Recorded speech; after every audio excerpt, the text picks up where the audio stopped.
Pope's procession lasted about 40 minutes from the airport to the Vatican Embassy today. And I can tell you, we were really expecting him to get out and touch and talk to people from the Popemobile, but he did not. He is normally a very spontaneous Pope, but I'm joined now by my colleague here, Hatzel Vela. And Hatzel had a chance to talk with young Miami pilgrims and also to attend Mass tonight by Miami Archbishop Thomas Winsky. Let me tell you, Calvin, so much anticipation along that route. I was there in the Miramar neighborhood with hundreds of Cubans. It was amazing to be there. A lot of them calling each other, using phones to figure out where the Pope was at that time, where he was coming. And finally, he shows up, drives pretty fast through the crowds, but everybody was in awe. Waving flags back and forth, Cuban and Vatican side by side, but the people were from all over. It's a good opportunity for Cubans and for us Catholics, says Anne Robert, who's French but lives here in Cuba. She brought her children to witness what was about to happen. We're glad you're here. No one more excited than this group from South Florida, part of the Miami Archdiocese contingent. I've never seen him before. I'd love to do this, and I'm really happy I'm here. When I told my grandmother, who was born here, she started crying with excitement, and I found that so beautiful that she couldn't make it here, so I was sent. Turns out these young folks are cousins who decided they would experience all this together. Speechless. Like this is going to be an emotional roller coaster. Emotions easy to find along the route. This man uses a cell phone turned TV to get updates. Pope Francis is on Cuban soil talking to the country. He and his family line up. Others watch from their homes. Some came to the papal route hours before to get a spot. Como cubano, y aunque no soy creyente de que sea católico, I'm Cuban, and even though I'm not a believer or Catholic, having the Pope here is an emotional experience. The first line of the security detail drives by. Cameras ready to go. Anticipation builds. And just like that, Pope Francis hastily drives by. A chopper follows from above. Our South Florida pilgrims are in awe. Look, I have goosebumps. It's crazy. I barely got a picture. I can't wait to see him in Mass. I can't wait to hear what he has to say. Nearby at Jesus de Miramar, a church where Archbishop Thomas Winsky celebrates Mass. The young people who had just seen Pope Francis attended, along with other pilgrims from South Florida. Calvin, these folks say they're so lucky because tomorrow they'll be attending an event with the Pope at the Felix Varela Community Center. There he will meet with them and talk with them. And these folks are from South Florida, never thought they would have the chance to do this. Looking live at Revolution Plaza in Havana, where thousands are already crowded into the plaza as they await the Pope's Mass just under 1 hour away. Our colleagues Calvin Hughes and Victor Kender are in Revolution Plaza for the Pope's visit. They join us live from Havana. Good morning again, Calvin and Victor. good morning. Nikki and Todd, good morning. The pre-ceremony continues on here. We're still hearing music and people praying in the background here. Victor, this has been going on for now a couple of hours, but we've also seen how people are waiting in great anticipation for Pope Francis to arrive here, and we're expecting that roughly in about maybe an hour, maybe a half hour or so. Yeah, he should arrive here within minutes, riding in on the Popemobile, coming in from the Vatican Embassy, which is where he stayed overnight.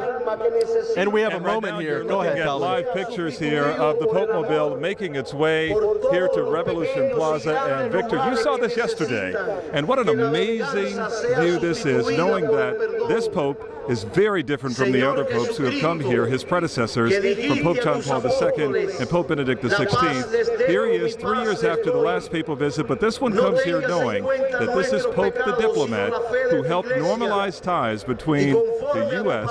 and Cuban government after 54 years of hostility. Here he is, slowly but surely making his way right into Revolution Plaza. It's tough to tell from here, but here he comes, standing up, waving to the crowd. That is the introduction that you're hearing right behind us over the loudspeakers. It's tough to tell. Yes, that is Cardinal Jaime Ortega, Havana's cardinal, sitting right there with him inside the Popemobile as he makes his way into this packed packed plaza for his Sunday Mass. Well, you can see there people are so excited, and I can tell you, having been here in 2012, this is a very different moment for the Cuban people here. I didn't see this kind of excitement back in 2012, but now certainly there's a different kind of anticipation and excitement as to what he's going to do, because this Pope is so unpredictable. Amen. May he beckon your steps to him and show you the path of love and peace. I'm joined now by our Victor Akindo and Hatzavella. Both have been here on hand to see this exciting moment for the Cuban people, and we know tens of thousands of people have come today. The Cuban government estimates about 1 million people have come down here, but we think that's probably an exaggeration. Safe to say there? That would be a lot of people. No doubt the crowd was huge today. And Victor, and rather Hatzo, in terms of what you've seen down here and what you've witnessed, in terms of the entire ceremony, from the homily to communion, walk us through it and just give us your thoughts. I would say to describe this, you have to describe it as inspiring, at least for the Cuban people. We just heard the Pope Francis talking about having folks pray for him, which is typical of him, right? We heard that when he was first announced as Pope, and today he did it again when he wrapped up Mass, asking the Cuban people to pray for him. The one and only Local 10 News starts right now.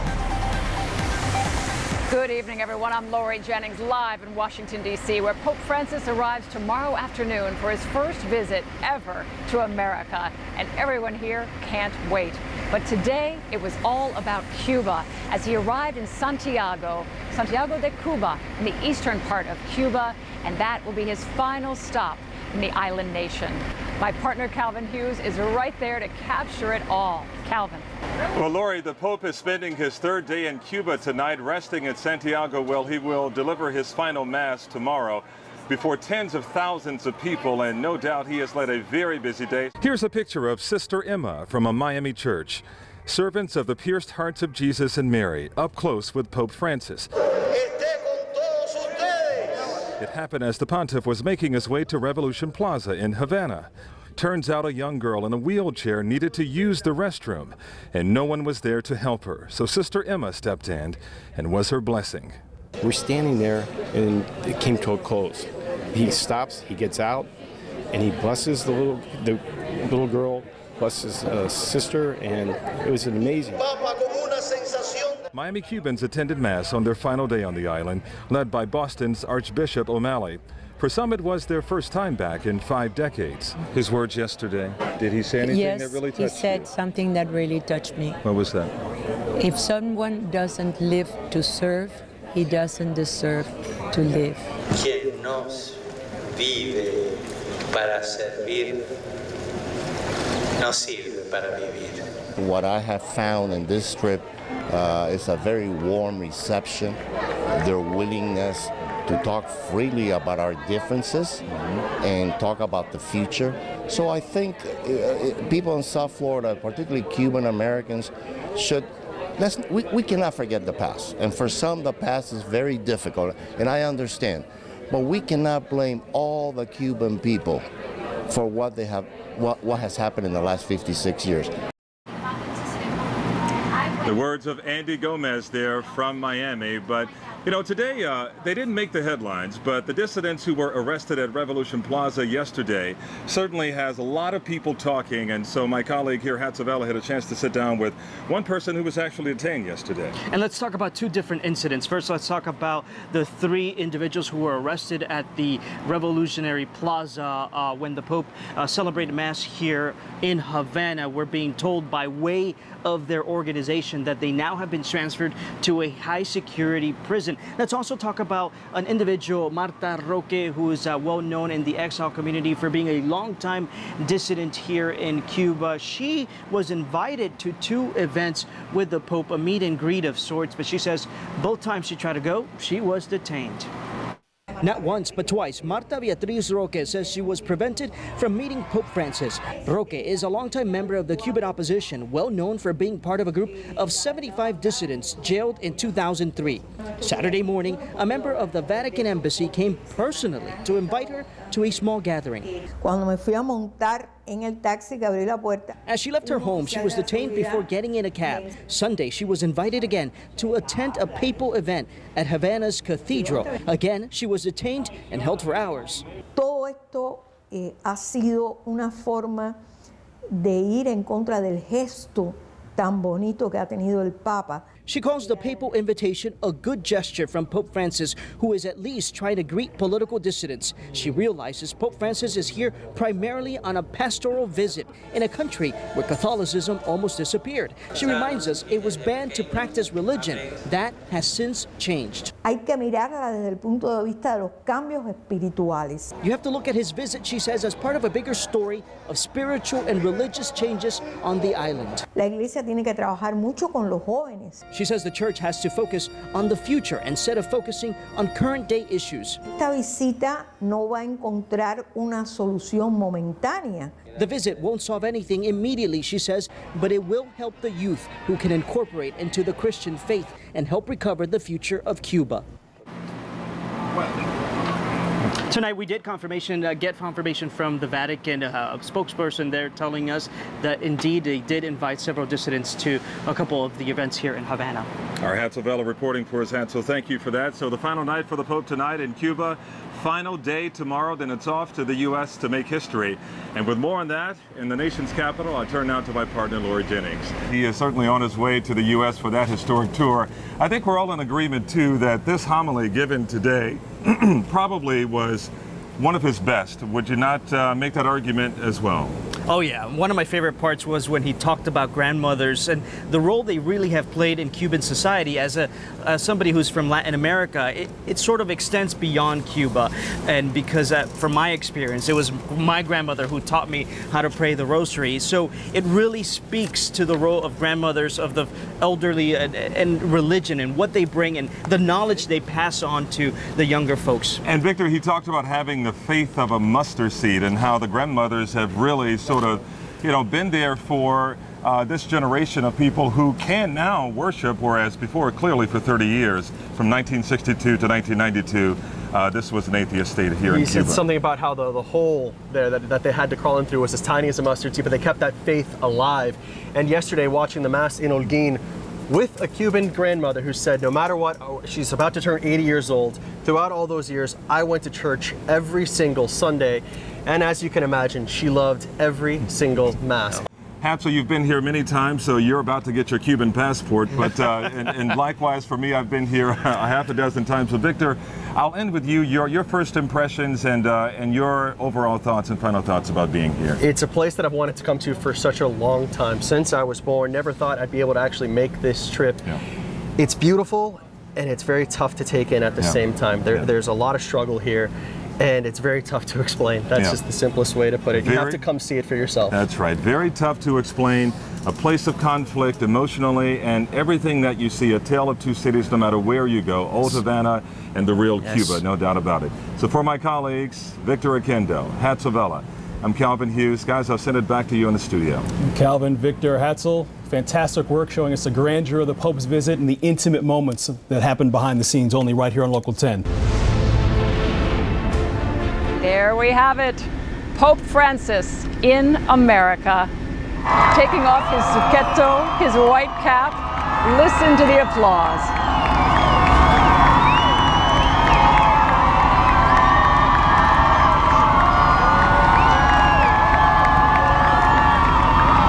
And our own Glenna Milberg is right there at the Vatican Embassy where he'll be heading. Glenna.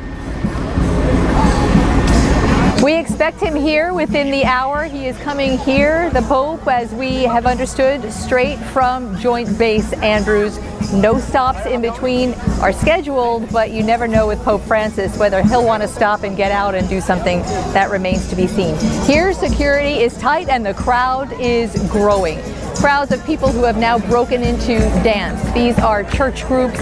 We saw a beautiful line of Catholic school children dressed in their plaid and jackets who are going actually in to the grounds of what is essentially the embassy of the Vatican to the United States here on Massachusetts Avenue in Washington, D.C. I'm Lori Jennings, live in the nation's capital. Welcome to our special coverage of the Pope in America. Pope Francis arriving safely here in the United States for his first visit ever on U.S. soil. Let's take you to video just moments ago as the Pope arrived at his destination. It is the Vatican Embassy, just on Embassy Row here, a gorgeous building where he is meeting with clergymen right now and just going to take it easy after a long day that started with Mass at 8 a.m. in El Santiago de Cuba. Right now, I can take you to my colleague, Glenna Milberg. She's live there outside the Papal Embassy, where the Pope is resting now. Glenna. Lori, I think it's going to be a few more minutes before Pope Francis gets to rest. There are so many people here who want to just say hello and welcome and be part of him and bring him in. From our vantage point down the block, we are with so many people crammed in, looking expectantly, hoping to catch a glimpse. The motorcade came through here about 5 or 6 minutes ago. Just a sea of flashing red and blue lights on Metropolitan police cars. Secret Service is here, Homeland Security is here. And as you look down the block at what looks to be the entourage inside, I want to just take you to a 360-degree turnaround this way to look at this crowd who has assembled. Let me just stop talking and let you listen for a moment.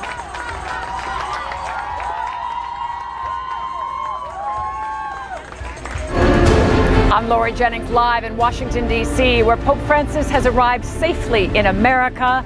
And my colleague Glenna Milberg was right there at the Vatican Embassy as Pope Francis pulled up. What a moment.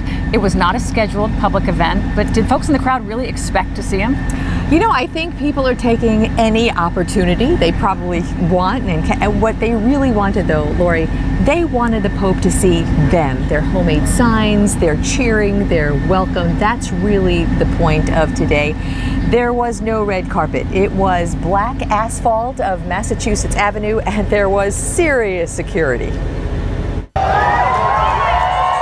That little black Fiat was hard to spot in the sea of motorcade security. The welcome was an audible roar, though tight security meant this was just about the view of those angling to catch a glimpse or record the moment Pope Francis entered the nunciature for the first time. We are so happy he coming from Rome to visit us. And we do hope the Pope is getting some good, quiet rest tonight at the Vatican Embassy, because he was up really early to prepare for an 8 a.m. Mass in one of Cuba's holiest places. My partner, Calvin Hughes, is live in Havana tonight to bring us some of the highlights of how the Pope wrapped up his time in Cuba. Calvin.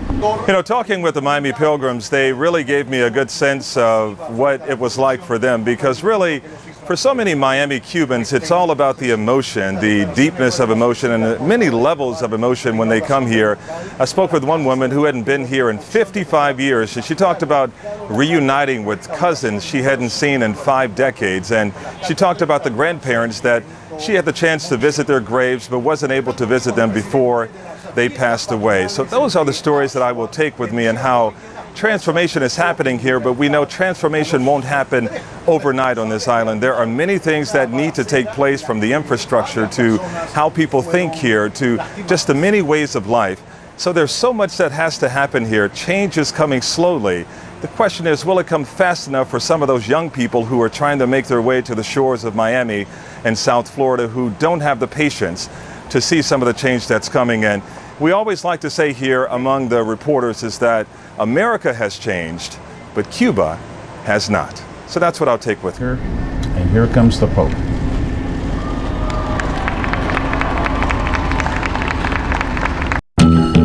From the president to the people, Pope Francis receiving a warm welcome to the United States of America. What a beautiful day the Lord has made. The Pope's visit to Washington, D.C., historic in several ways. American Catholics are committed to building a society which is truly tolerant and inclusive. You are watching Local 10's continuing coverage, The Pope in America. Good evening, everyone, from a beautiful, sunny nation's capital. I'm Lori Jennings, live in Washington, D.C., as we bring you our special coverage of the Pope's first ever visit to America. The people's Pope, the modern Pope. And Lori, what's incredible is so many people in the crowd are not even Catholic. This is the kind of thing Pope Francis draws. His call to repair the earth, to love one another. He has a message for people that go beyond religion, and that's what we saw out there today. Here's Pope Francis greeting Speaker of the House, John Boehner.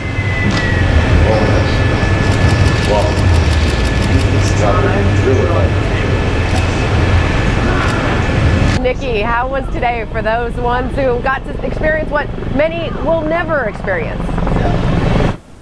Absolutely. They know it's a once-in-a-lifetime opportunity. They're probably going to see him when he leaves Catholic Charities. But the official host for the Pope here in Washington, D.C.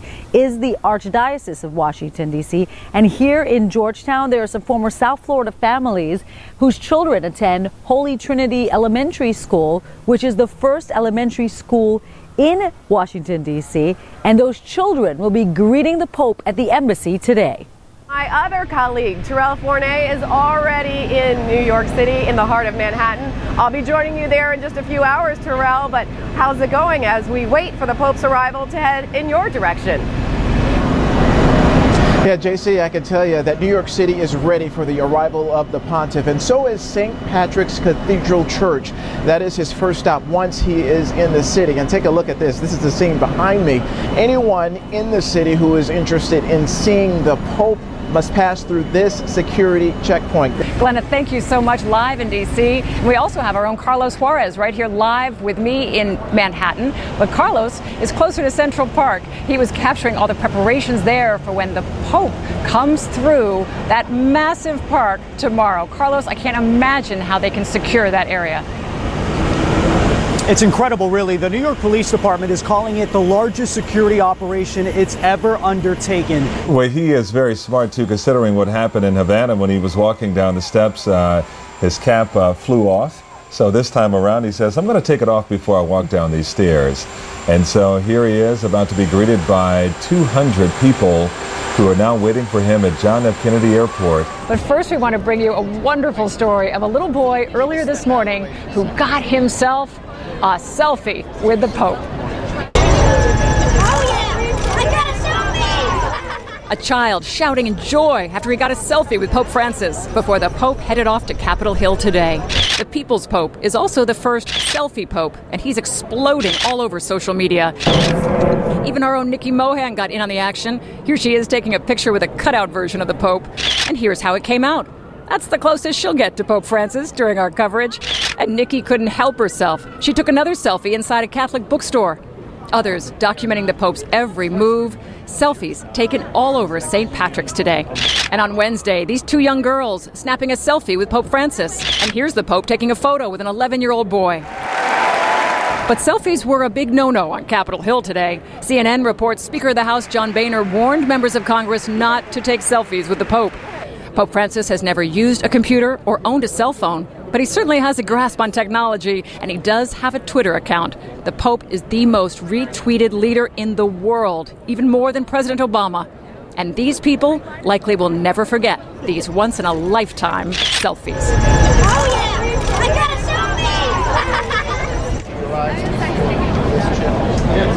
Good for that little boy. I got a selfie. And there you see my selfies in front of St. Patrick's Cathedral, just a gorgeous structure. And I'm ready. I've got my camera right here, and it's on the selfie thing, so I'm ready. If I see the Pope behind me, the black Fiat, I'm going to get it. I really am, even if I'm on air, okay? Because you've got to have a selfie with the Pope, all right? It would be a lot better if he was out of his car, but I will try, all right? Calvin and Janine, we are all waiting. Everyone is on pins and needles. I've never heard New York City so quiet, but I'm going to leave you with one last shot as you look up Fifth Avenue there at all the security vehicles. I think he's on his way, coming any moment now. Waiting for history in the making. Good evening, everyone. I'm Calvin Hughes. And I'm Lori Jennings, live in New York City, where Pope Francis is hopefully resting comfortably tonight in the city that never sleeps. In fact, right here outside St. Patrick's Cathedral, things are still abuzz along busy Fifth Avenue. And just a couple of hours ago, when the Pope arrived, security was tight, well organized. The crowds were huge, yet calm and polite. Overall, it made for a rock star's welcome.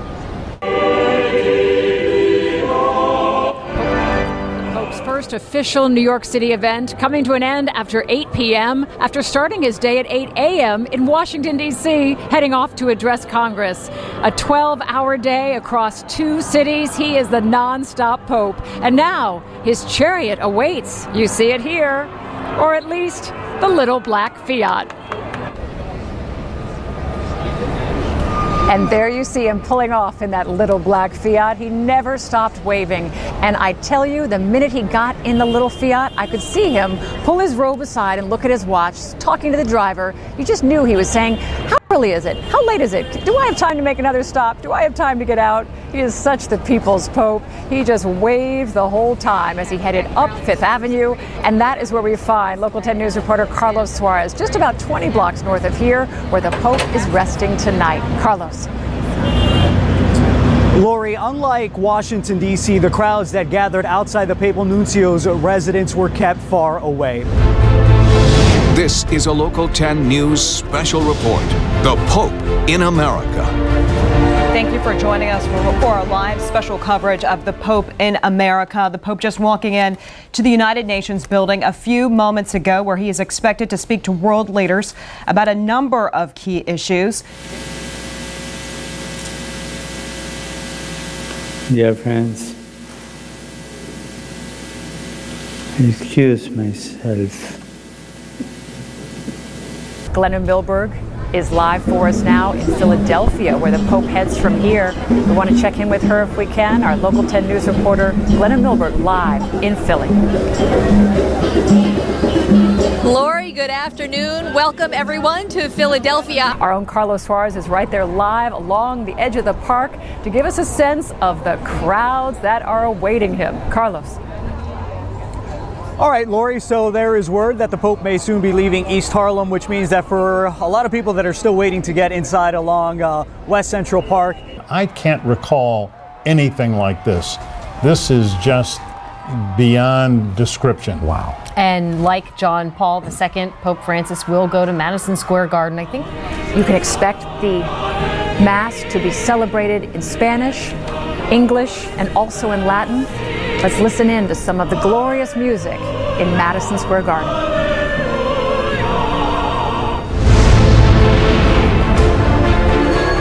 Pope Francis spreading love and hope at Madison Square Garden tonight, blessing a sick child as the parents cried tears of joy. And in Central Park, Pope Francis taking his last ride in the Popemobile, with New Yorkers snapping pictures and layers of the faithful lining the park by the thousands. Good evening, everyone. I'm Calvin Hughes. And I'm Lori Jennings, live in New York City, where Pope Francis has managed to visit almost every iconic spot in the Big Apple in a whirlwind day and a half. There is our pontiff right now walking out of the plane. And he was smart enough to take his hat off this time. Yeah, last time that hat flew off his head. And you can see it is breezy there in Philadelphia as he starts to make his way down his steps. Good evening, South Florida. I'm JC Birch. We are live in Philadelphia, where the Pope is concluding his U.S. tour right here in the heart of the birthplace of the United States. Very, very exciting right now as the Pope is in the Popemobile and he is on the move. Good evening, everyone. The Pope's first full day in the city of brotherly love is now at an end. As you were talking about just a little while ago, a 12-hour day started with touchdown this morning. This pontiff has such stamina, and along the way at all the events there were plenty of opportunities for thousands and thousands of people here to reach out, to see him, to catch a glimpse, some to be blessed by him and touched by him. The Francis effect is in full swing. This is a Local 10 News special report. The Pope in America. I'm Lori Jennings, live in Philadelphia with our team coverage of the Pope's final Mass in America. Last night, it was huge jumbotrons there covering the Art Museum as we saw a more modern approach, a modern rock concert, if you will. Good evening, I'm Lori Jennings, live in Philadelphia, the city of brotherly love, and what an appropriate place for Pope Francis to wrap up his 3-city tour of America. So many moments to write down in the books of this already historic city. Live from the city of brotherly love, Popadelphia, Philadelphia. Popageddon is over, guys. And one more memorable moment for you. Cue the Rocky music. I'm going to hit the stairs. Da-na-na. From Philadelphia, Nikki Bowman, Local 10 News. Da-na-na. Da-na-na.